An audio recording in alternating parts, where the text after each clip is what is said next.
et de Pikine-Guédiawaye, Messieurs les procureurs de la République près les tribunaux de grande instance, Mesdames, Messieurs les délégués du procureur de la République, Messieurs les officiers, Mesdames, Messieurs distingués invités, en vos rangs, grades, titres et qualités.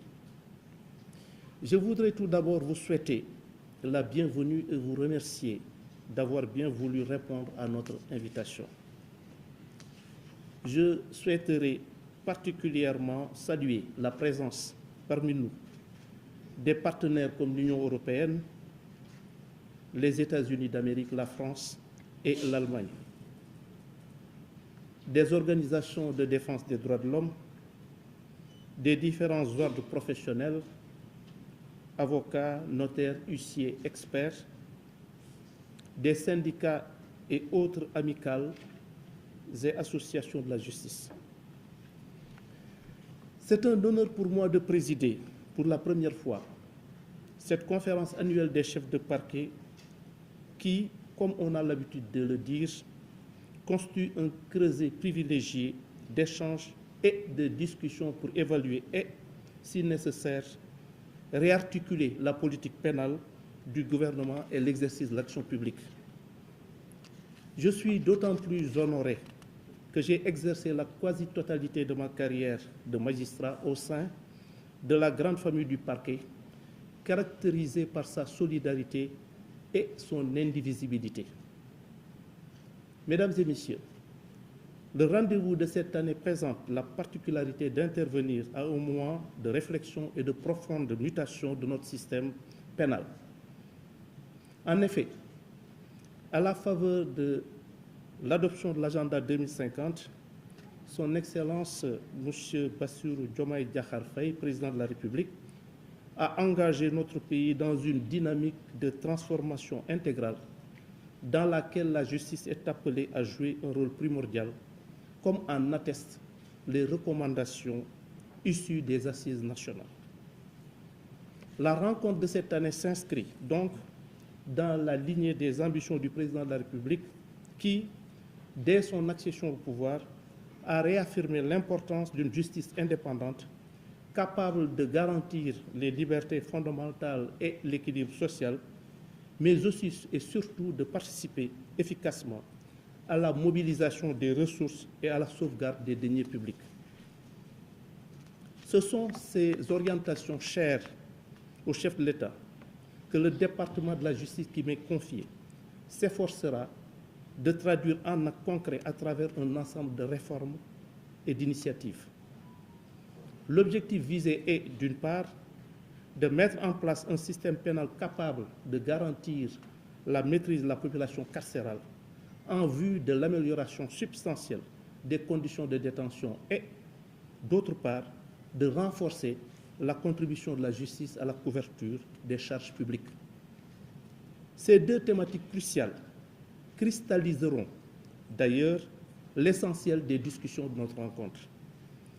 Mesdames et Messieurs, en dépit des nombreuses réformes législatives et réglementaires entreprises ces dernières années, la problématique de la surpopulation carcérale est devenue un défi structurel et humain en raison de la survivance d'un certain nombre de lenteurs et de goulots d'étranglement dans le traitement des dossiers.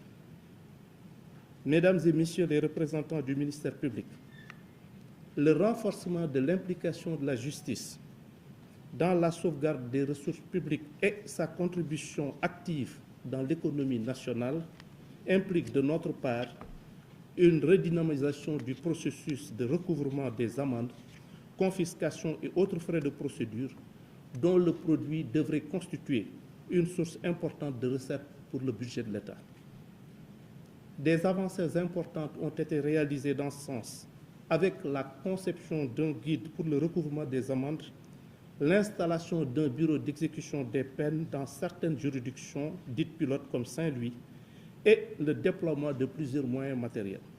Cependant, l'exploitation des statistiques reçues récemment des différents parquets montre que l'exécution des condamnations pécuniaires bute encore sur un certain nombre de défis liés notamment à l'anachronisme du processus d'exécution, l'éparpillement des responsabilités, l'absence de coordination entre les acteurs impliqués et l'insuffisance de personnels et de moyens. Les études récentes, sous mon autorité, effectuées par la Direction des affaires criminelles et des grâces, révèlent en effet que rien qu'au tribunal de grande instance de Dakar, le montant des amendes prononcées entre 2022 et 2024 et non encore recouvrées s'élève à plus de 3 milliards de nos francs. Cela renseigne, mesdames et messieurs, aussi bien sur l'importance de la contribution que la justice peut apporter à l'économie nationale, mais aussi et surtout sur l'urgence d'une exécution effective des décisions. C'est sur ce chantier des mesures correctives et des bonnes pratiques pour un désengorgement progressif des prisons et un recouvrement effectif des condamnations pécuniaires que je vous engage, mesdames et messieurs les représentants du ministère public. Je reconnais tout votre dévouement à la tâche et la qualité du travail que vous abattez quotidiennement, le plus souvent dans des conditions particulièrement difficiles. Il me semble toutefois important de partager avec vous certains défis tirés de l'analyse de quelques statistiques reçues des parquets et des cabinets d'instruction. L'implication du ministère public dans la mise en œuvre des modes d'aménagement des peines destinés à récompenser les efforts de resocialisation fournis par certains condamnés reste encore insuffisante, voire marginale. Les dossiers en attente de réquisitoire définitif dans les parquets, les lenteurs dans le traitement et la transmission des dossiers frappés d'appel, les retards constatés dans l'enrôlement et la mise en état des procédures continuent d'atténuer les performances que vous avez réalisées dans d'autres aspects de la justice pénale. Enfin, votre implication dans le suivi du bon fonctionnement des cabinets d'instruction en relation avec les autorités compétentes reste encore un défi majeur pour lutter efficacement contre les longues détentions préventives. Mesdames et messieurs, pour la prise en charge de ces défis, je voudrais vous réitérer ma disponibilité et mon engagement, ainsi que l'attention particulière que j'accorde à vos préoccupations et aux propositions pertinentes que vous ne manquerez pas de formuler dans le sens d'une maîtrise de la population carcérale et d'une exécution des sanctions pécuniaires. J'espère que d'ici la prochaine conférence, nous aurons franchi ensemble un cap important dans ces domaines. Sur ce, je déclare ouverte la conférence nationale des chefs de parquet portant sur les thèmes redynamisation des bureaux d'exécution des peines et réponse à la problématique de la surpopulation carcérale. Je vous remercie de votre aimable attention.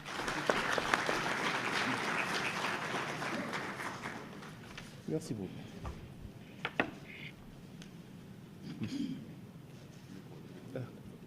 Parfait.